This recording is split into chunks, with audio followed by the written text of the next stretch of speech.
How are lung lesions identified on cancer scans? Imagine trying to find a tiny spot in a vast landscape. That's often what doctors do when they look for lung lesions. These are abnormal areas in the lungs that could be benign or cancerous.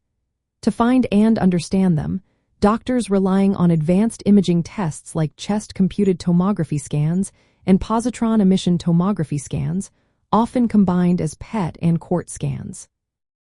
A chest-computed tomography scan is usually the first step.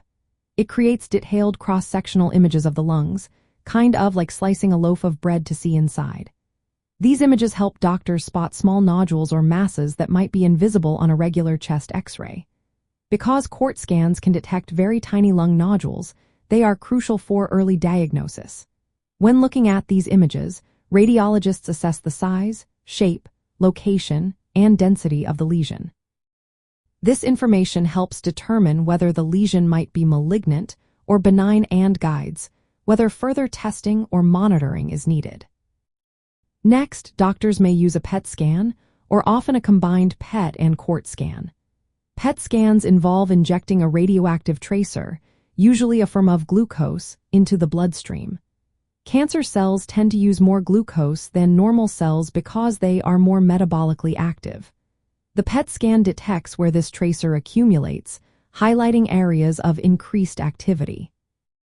When combined with CORT images, the PET-CORT scan provides both detailed pictures of the lung's structure and information about how the cells are functioning at a molecular level.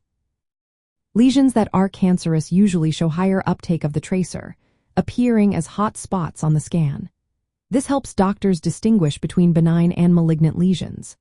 PET-CORT scans also cover larger areas of the body, from the head to the thighs, which allows for detection of cancer spread to lymph nodes or other organs that might look normal on a CORT scan alone. This is especially helpful in staging the cancer and planning treatment. Interpreting these scans requires expertise.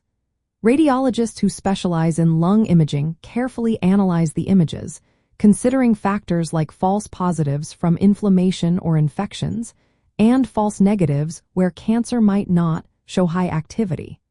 They combine the imaging findings with clinical information to give the most accurate diagnosis. In clinical practice, if a lung nodule is larger than about 8 millimeters, doctors often recommend further evaluation with PET-CORT to assess the risk of cancer.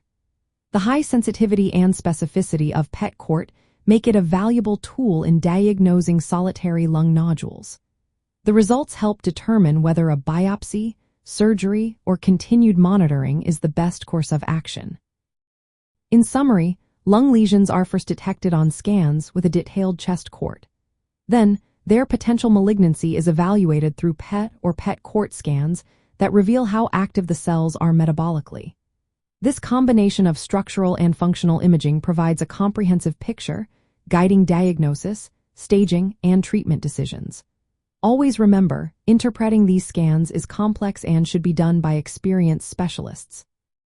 If you or someone you know has lung lesions, consulting healthcare professionals is essential for personalized care and accurate diagnosis.